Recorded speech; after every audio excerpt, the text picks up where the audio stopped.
حمید میں سے آپ حضرات کے سامنے ایک آیت مقدسہ تلاوت فرمائی، جس طرح نبی کریم صلی اللہ علیہ وسلم کی سیرت کے عنوان کو گزشتہ چند جمعات پر آپ حضرات کے سامنے بیان کیا۔ نبی کریم صلی اللہ علیہ وسلم کی سیرت کے پہلو کو لے کر کے چلے۔ اس میں آپ صلی اللہ علیہ وسلم کی ولادت سے پہلے، آپ صلی اللہ علیہ وسلم کی بعثت سے پہلے جزیرہ عرب کے جو احوال ہیں وہ آپ حضرات کے سامنے بیان کیے۔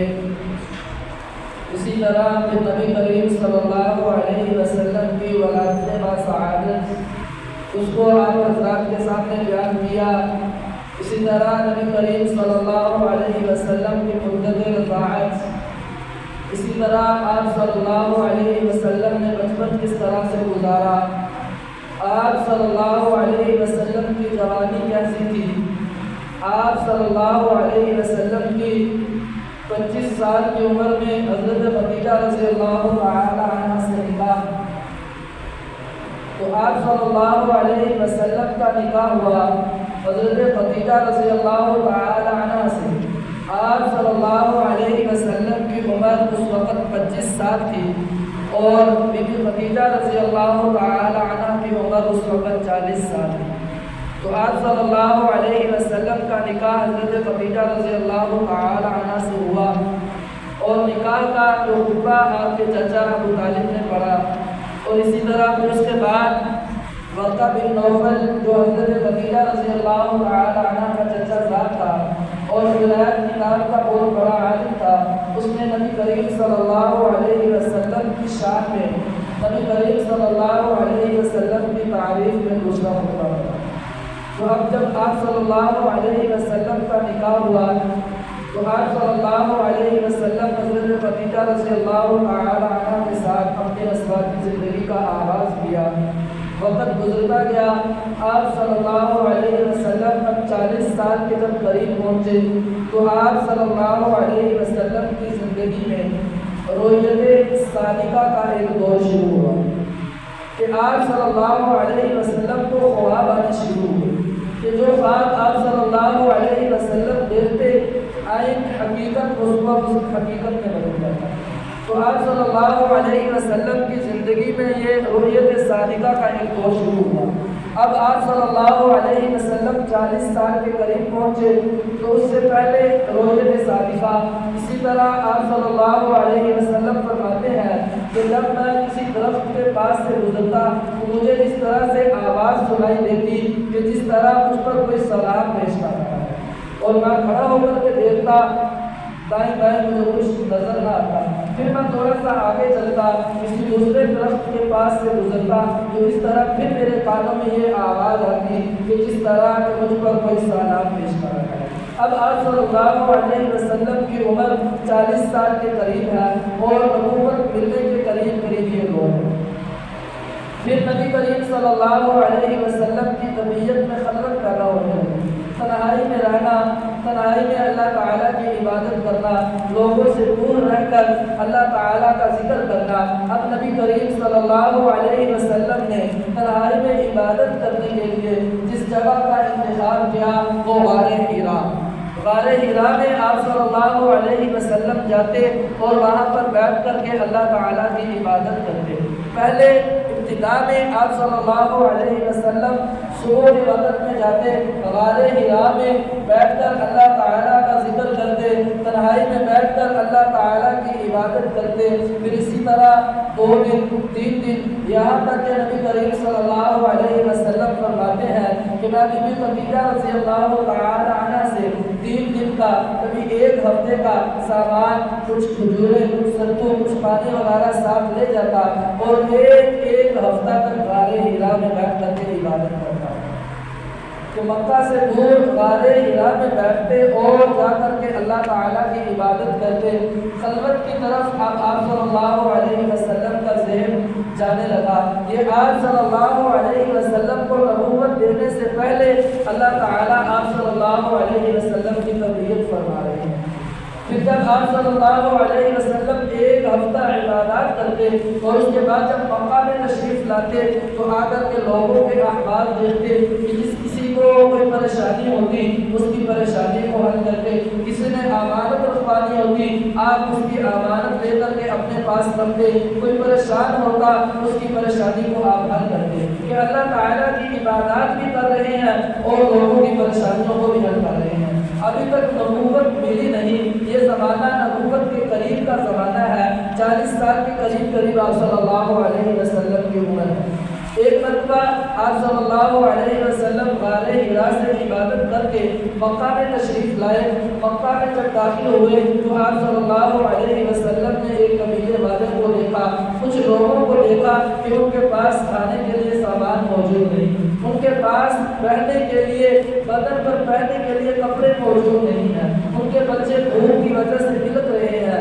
بھوک کی وجہ سے رو رہے ہیں۔ آپ صلی اللہ علیہ وسلم نے جا کر کے حال دریافت کیا، معلومات مجھ سے دی تو بتلایا گیا کہ ہمارے پاس کچھ مال و دولت کچھ بھی نہیں ہے، ہمارے پاس پہننے کے لیے کپڑے نہیں ہیں، کھانے کے لیے ہمارے پاس کوئی سامان موجود نہیں ہے۔ نبی کریم صلی اللہ علیہ وسلم نے جب قبیلے والوں کی بات کو سنا تو آپ صلی اللہ علیہ وسلم کے چہرے کا رنگ متغیر، آپ صلی اللہ علیہ وسلم کی پیشانی سے پسینے کا آنا، آپ صلی اللہ علیہ وسلم پریشانی کے عالم میں ہے۔ جب آپ صلی اللہ علیہ وسلم گھر تشریف لے کر کے گئے، حضرت خدیجہ رضی اللہ تعالی عنہا نے آپ صلی اللہ علیہ وسلم سے سوال کیا کہ آپ کو آج سے پہلے کبھی اتنا پریشان نہیں دیکھا، کبھی اتنا غمگین نہیں دیکھا، آج کیا ایسی بات ہے جس نے آپ کو اتنا پریشان کر دیا، جس نے آپ کو اتنا غمگین کر دیا؟ تو نبی کریم صلی اللہ علیہ وسلم نے فرمایا کہ میں جب غار حرا سے مکہ میں داخل ہوا تو میں نے لوگوں کے اس طرح کے احوال دیکھے، اس طرح کے حال دیکھے، ان کی حالت دیکھ کر کے مجھے پریشانی ہوئی، ان کی حالت دیکھ کر کے میں پریشان ہوا۔ تو نبی حضرت خدیجہ رضی اللہ تعالی عنہا نے کہا کہ آپ پریشان کیوں ہوتے ہیں، آپ غمگین کیوں ہوتے ہیں؟ آپ نے اپنے غلام میسرہ کو بلایا اور اسے یہ حکم دیا کہ جاؤ کہ جو بھی کرم اور دنانیر پڑے ہیں لا کر کے نبی کریم صلی اللہ علیہ وسلم کی خدمت میں پیش کر دو۔ حضرت خدیجہ رضی اللہ تعالی عنہ کا وہ غلام کیا اور جا کر کے اس میں جو بھی اشرفیاں تھی، درم تھے، دنانیر تھے، نبی کریم صلی اللہ علیہ وسلم کے پاس لا کر کے رکھ دیے۔ یہاں تک روایات میں آتا ہے کہ نبی کریم صلی اللہ علیہ وسلم اس طرح سے بیٹھے تھے اور وہ اتنے پیسوں کی ڈیلی لگی کہ آپ صلی اللہ علیہ وسلم ان پیسوں کو پیچھے چھوڑے اور آپ صلی اللہ علیہ وسلم نے دیکھا اور خوش ہوئے۔ اور پھر آپ صلی اللہ علیہ وسلم تو اللہ تعالیٰ کے نبی تھے، ان کے دل میں مال کی محبت نہیں تھی، انہیں یہ حفظ نہیں تھی کہ میں اس مال کو رکھ لوں، اس سے میں اپنا گھر بنا لوں، اس سے میں اپنی سواری خرید لوں، اس سے میں اپنی اولاد کے لیے رکھ لوں، نہیں، بلکہ وہ اللہ تعالیٰ کے نبی تھے، ان کے دل میں امت کا غم تھا، امت کا درد تھا۔ آپ صلی اللہ علیہ وسلم نے وہ سارا مال اٹھایا۔ حضرت ابوبکر صدیق رضی اللہ تعالی عنہ، اب اس وقت تک اسلام نہیں آیا تھا، آپ کو نبوت نہیں ملی تھی، لیکن حضرت ابوبکر صدیق رضی اللہ تعالی عنہ آپ کے دوست تھے، اس وجہ سے وہ آپ کے ساتھ تھے۔ حضرت علی رضی اللہ تعالی عنہ چھوٹے بچے تھے، آپ صلی اللہ علیہ وسلم کی پرورش میں تھے، وہ بھی آپ صلی اللہ علیہ وسلم کے ساتھ تھے۔ حضرت خدیجہ رضی اللہ تعالی عنہ کا غلام میسرہ، وہ بھی آپ صلی اللہ علیہ وسلم کے ساتھ تھا۔ آپ صلی اللہ علیہ وسلم نے وہ سارا مال اٹھایا اور مکہ کے غرباء میں تقسیم کر دیا۔ اس میں سے ایک اشرفی، ایک درہم، ایک دینار بھی آپ صلی اللہ علیہ وسلم نے خود نہیں رکھا، اپنی ذات پر نہیں لگایا، بلکہ سارا کا سارا مال مکہ والوں پر خرچ کر دیا۔ اب نبی کریم صلی اللہ علیہ وسلم پھر غار حرا میں گئے۔ آپ صلی اللہ علیہ وسلم فرماتے ہیں کہ میں اسی طرح معمول کے مطابق بیٹھا ایک دن اللہ تعالیٰ کی عبادت کر رہا تھا، اللہ تعالیٰ کا ذکر کر رہا تھا کہ میں نے دیکھا کہ ایک شخص یوں اوپر سے میرے پاس آیا، سفید لباس پہنا ہوا، لمبا قد اور خوبصورت چہرہ، نورانی چہرے والا۔ آج میں نے اس کو آتے ہوئے دیکھا، میں دیکھ کر کے پریشان ہوا کہ اس کے آنے کا انداز کیسا ہے کہ نہ یہ دروازے کی طرف سے آ رہا ہے بلکہ یہ اوپر سے سیدھا آیا اور آ کر کے میرے سامنے کھڑا ہو گیا۔ اس نے آ کر کے مجھ پر سلام پیش کیا، میں نے اس کو سلام کا جواب دیا اور میں نے دیکھا کہ اس کے ہاتھ میں ایک ریشمی کپڑا تھا اور اس کے اوپر کچھ لکھا ہوا تھا۔ اس نے سلام کرنے کے بعد مجھ سے کہا اقرأ بسم ربک الذی خلق، پڑھو اقرأ بسم ربک الذی خلق۔ تو میں نے کہا وما انا بقارئ، کہ میں پڑھا ہوا نہیں ہوں۔ تو یہاں پر اگر نبی کریم صلی اللہ علیہ وسلم عربی تھے، زبان بھی عربی تھی، تو عربی میں پڑھایا جا رہا ہے، تو نبی کریم صلی اللہ علیہ وسلم کو اگر خالی زبان سے کہا جاتا تو آپ پڑھو، تو جس طرح جبرائیل علیہ السلام نے پڑھا اقرأ بسم ربک الذی خلق خلق الانسان من علق، تو اسی طرح نبی کریم صلی اللہ علیہ وسلم بھی جبرائیل کے پیچھے پیچھے پڑھتے۔ لیکن بات یہ تھی کہ وہ ایک کپڑا ریشمی رنگ کا کپڑا تھا، اس کے اوپر یہ چند آیات لکھی ہوئی تھی۔ جب جبرائیل علیہ السلام نے وہ کپڑا آپ کے سامنے کیا اور آپ سے کہا پڑھو، تو آپ صلی اللہ علیہ وسلم نے فرمایا ما انا بقارئ، کہ میں پڑھا ہوا نہیں ہوں، مجھے پڑھنا نہیں آتا۔ جبرائیل علیہ السلام نے پھر کہا اقرأ بسم ربک الذی خلق، آپ صلی اللہ علیہ وسلم نے پھر یہی فرمایا کہ ما انا بقارئ، کہ میں پڑھا ہوا نہیں ہوں۔ تیسری مرتبہ پھر جبرائیل علیہ السلام نے وہ آیات پڑھی سورۃ علق کی، اقرأ بسم ربک الذی خلق خلق الانسان من علق اقرأ وربک الاکرم الذی علم بالقلم۔ تو نبی کریم صلی اللہ علیہ وسلم نے پھر یہی ارشاد فرمایا کہ وما انا بقارئ، کہ میں پڑھا ہوا نہیں ہوں۔ پھر نبی کریم صلی اللہ علیہ وسلم فرماتے ہیں کہ جبرائیل علیہ السلام نے مجھے پکڑا اور پکڑ کر مجھے اپنے سینے کے ساتھ لگایا اور مجھے ضمّتاً شدیداً کے الفاظ حدیث میں موجود ہیں کہ اس نے زور سے مجھے اپنے ساتھ دبایا۔ تو جب دبایا اور پھر مجھے کہا وما انا بقارئ، تو یہاں پر جب نبی حضرت جبرائیل علیہ السلام جو نبی ہیں وہ نورانی نبی ہیں، وہ نورانی رسول ہیں کہ وہ اللہ تعالیٰ کا پیغام لا کر نبی کریم صلی اللہ علیہ وسلم کو دیتے ہیں اور پیغام پہنچانے والے کو کہا جاتا ہے رسول۔ حضرت جبرائیل علیہ السلام نورانی رسول ہے اور حضرت حضور کریم صلی اللہ علیہ وسلم وہ بھی رسول ہیں کہ جو جبرائیل علیہ السلام اللہ تعالیٰ کا پیغام لا کر آپ صلی اللہ علیہ وسلم کے پاس لاتے، وہ آپ صلی اللہ علیہ وسلم امت تک پہنچاتے۔ اب جبرائیل علیہ السلام نورانی رسول اور حضور کریم صلی اللہ علیہ وسلم بشری رسول۔ اب نورانی رسول کا بشری رسول کے ساتھ اتصال ہوا تو جو علم حضرت جبرائیل علیہ السلام کے سینے میں تھا وہ علم حضور کریم صلی اللہ علیہ وسلم کے سینے میں منتقل ہو گیا۔ وہ نور جو آپ کے سینے میں تھا وہ آپ صلی اللہ علیہ وسلم کے سینے میں منتقل ہو گیا جب حضرت جبرائیل علیہ السلام نے آپ صلی اللہ علیہ وسلم کو اپنے سینے کے ساتھ لگایا۔ تو آپ صلی اللہ علیہ وسلم ارشاد فرماتے ہیں کہ جبرائیل علیہ السلام نے سینے کے ساتھ لگا کر مجھے زور سے دبایا اور پھر مجھ سے یہ کہا کہ اقرأ بسم ربک الذی خلق۔ تو جیسے ہی انہوں نے پھر مجھ سے کہا تو میری زبان سے جاری ہو گیا اقرأ بسم ربک الذی خلق۔ اب جبرائیل علیہ السلام پڑھتے جا رہے ہیں اور آپ صلی اللہ علیہ وسلم ان کے پیچھے پیچھے پڑھتے جا رہے ہیں۔ تو یہ وہ پہلی وحی تھی جو غار حرا میں آپ صلی اللہ علیہ وسلم پر وحی کا آغاز ہوا اور آپ صلی اللہ علیہ وسلم کو نبوت ملی۔ پھر آپ صلی اللہ علیہ وسلم فرماتے ہیں کہ جبرائیل علیہ السلام جس طرح سے آئے تھے اسی طرح سے واپس آسمانوں کی طرف چلے گئے۔ تو میں نے جب میری حالت یہ ہوئی کہ میرے جسم پر کبھی سی چھا گئی، میرے چہرے کا رنگ متغیر ہو گیا، میرے جسم پر پسینہ آنا شروع ہو گیا۔ جب میں گھر گیا تو حضرت خدیجہ رضی اللہ تعالی عنہا نے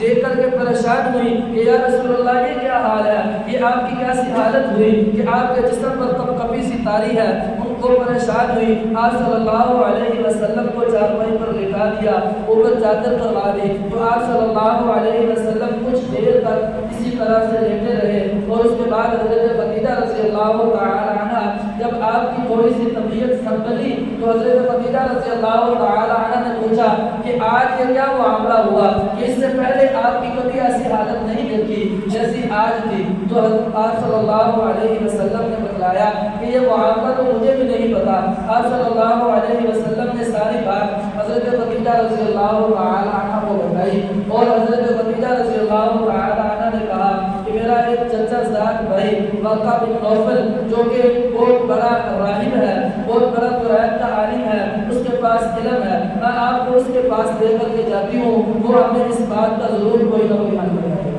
اب حضرت خدیجہ رضی اللہ تعالی عنہ نبی کریم صلی اللہ علیہ وسلم کو لے کر ورقہ بن نوفل کے پاس گئے۔ ورقہ بن نوفل کو ساری بات بتلائی کہ اس طرح سے آپ صلی اللہ علیہ وسلم نے جبرائیل کا آنا بتلایا، پھر انہوں نے جو پڑھنے کا کہا وہ بتلایا، پھر اپنے سینے کے ساتھ لگایا وہ بتلایا۔ ورقہ بن نوفل نے ساری بات سنی، اس کے بعد حضرت خدیجہ رضی اللہ تعالی عنہ سے کہا کہ اب شریف میں مبارک ہو کہ یہ اللہ تعالیٰ کے نبی ہیں، اور جو بھی نبی ان سے پہلے آئے ہیں ان کے ساتھ یہ معاملہ ہو چکا ہے، اور وہ جو آنے والا وہ اللہ تعالیٰ کا فرشتہ جبرائیل ہے، اور وہ ان کے پاس وحی لے کر کے آیا ہے، اور اللہ تعالیٰ نے ان کو نبوت سے نواز کیا۔ تو اب نبی کریم صلی اللہ علیہ وسلم کو پہلی وحی آئی اور آپ صلی اللہ علیہ وسلم کی نبوت کا آغاز ہوا، اور ورقہ بن نوفل نے کہا کہ کاش کہ اللہ تعالیٰ مجھے صحت، اس وقت تو ضعیف تھے، بوڑھے تھے، بیمار تھے، اس نے کہا کہ اللہ تعالیٰ اگر مجھے زندگی دے، مجھے صحت دے، تو میں اس وقت کو دیکھوں کہ جب آپ کی بستی والے، یہی مکہ والے آپ کو مار کر آپ کو اس مکہ سے نکال دیں گے، تو آج اس وقت میری زندگی ہو تو میں آپ کا ساتھ دوں۔ جب نبی کریم صلی اللہ علیہ وسلم نے یہ بات سنی کہ یہ میرے قبیلے والے، میری بستی والے، میرے خاندان والے یہ مجھے کیسے مکہ سے نکال سکتے ہیں، میں نے بچپن سے لے کر 40 سال میں نے ان کے اندر گزارے، اور یہ تو مجھے صادق اور امین کے نام سے پکارتے ہیں، اور یہ مجھ سے میرے ساتھ ایسا ظلم کیسے کر سکتے ہیں۔ تو ورقہ بن نوفل نے کہا کہ جو بھی نبی آپ سے پہلے آئے ہیں ان سب کے ساتھ ایسا معاملہ ہوا ہے، اور آپ کے ساتھ بھی ایسا ہوگا۔ تو حضرت خدیجہ رضی اللہ تعالی عنہ آپ صلی اللہ علیہ وسلم کو لے کر واپس گھر آ گئی۔ آپ صلی اللہ علیہ وسلم کی یہ پہلی وحی تھی۔ اب دعوت کا حکم تو نہیں آیا تھا، لیکن نبی کریم صلی اللہ علیہ وسلم کو نبوت مل چکی تھی۔ پھر آپ صلی اللہ علیہ وسلم ارشاد فرماتے ہیں کہ کچھ دن گزرے کہ میں حضرت خدیجہ رضی اللہ تعالی عنہ کے گھر پر چارپائی پہ بستر پہ لیٹا ہوا تھا، اور چادر میں نے اوپر کی ہوئی تھی، اور میں آرام فرما رہا تھا کہ حضرت جبرائیل علیہ السلام آئے اور آ کر مجھ سے کہا یا ایھا المدثر قم فانذر وربک فکبر وثیابک فطہر۔ کہ اب اللہ تعالیٰ نے کس طرح اپنے محبوب کو مخاطب کیا کہ قرآن پاک میں باقی نبیوں کو بھی کہیں اللہ تعالیٰ نے بتلایا یا زکریا، یا یحییٰ، یا ابراہیم، یا اسماعیل، کہ نبیوں کے نام سے پکارا جا رہا ہے، لیکن نبی کریم صلی اللہ علیہ وسلم کے ساتھ اللہ تعالیٰ کی محبت دیکھیے کہ جس انداز میں آپ صلی اللہ علیہ وسلم لیتے ہوئے ہیں، اسی انداز میں مخاطب ہو کر کے آپ صلی اللہ علیہ وسلم کو پکارا جا رہا ہے یا ایھا المدثر، کہ اے چادر اوڑھ کر سونے والے، کہ چادر لے کر آپ صلی اللہ علیہ وسلم لیتے ہوئے ہیں۔ یہ نہیں کہا یا ایھا الرسول، یا ایھا النبی، یہ بھی کہا جاتا تو ٹھیک تھا کہ نبی ہے اللہ تعالیٰ کے، اللہ تعالیٰ نبی کہہ کر پکارتے، رسول ہے اللہ تعالیٰ کے، اللہ تعالیٰ رسول کہہ کے پکارتے، لیکن اللہ تعالیٰ نے یہ بھی گوارا نہ کیا کہ میں اپنے محبوب کا نام لے کر کے اس کو بتاؤں، یا جو محمد کے نام سے پکارتے، یہ بھی گوارا نہ کیا۔ اللہ تعالیٰ نے کہا کہ میرا محبوب جس طرح سے، جس انداز میں لیٹا ہوا ہے، اسی انداز میں میں اس سے مخاطب ہوں گا، اسی انداز میں میں اسے پکاروں گا۔ تو اللہ تعالیٰ نے کیا پکارا یا ایھا المدثر، کہ اے چادر اوڑھ کر لیٹنے والے، قم فانذر وربک فکبر، کہ اب آرام کا وقت ختم ہو گیا، اب اٹھو اور اللہ تعالیٰ کی بڑائی بیان کرو، اور لوگوں کو ڈراؤ، اور لوگوں کو جا کر کے اس دین کی، اس اسلام کی دعوت دو جو میں نے آپ تک پہنچائی۔ تو اب نبی کریم صلی اللہ علیہ وسلم کو دعوت کا حکم ہوا۔ اب آپ صلی اللہ علیہ وسلم نے دعوت کا آغاز کر دیا۔ تو یہ وہ دوسری وحی تھی جب آپ صلی اللہ علیہ وسلم پر دوسری وحی نازل ہوئی، اور آپ صلی اللہ علیہ وسلم نے دعوت کا آغاز، اللہ تعالیٰ کی طرف سے یہ حکم آیا کہ یا ایھا المدثر قم فانذر ربک فکبر، اٹھو اور میری قوم کو ڈراؤ اور ان کو میری بڑائی بیان کرو۔ تو یہ دعوت آپ صلی اللہ علیہ وسلم نے کس طرح سے دی، کیسے شروع کی، کہاں سے آغاز کیا، اور اس دعوت دیتے ہوئے کتنی آپ صلی اللہ علیہ وسلم کو تکالیفات آئی، یہ انشاءاللہ اگلے جمعے میں بیان کریں گے۔ اللہ تعالیٰ سے دعا ہے کہ اللہ تعالیٰ ہم سب کو نبی کریم صلی اللہ علیہ وسلم کی سیرت کو سمجھنے اور اس پر عمل کر کے اس کے مطابق زندگی گزارنے کی توفیق عطا فرمائے۔ وما علینا الا البلاغ المبین۔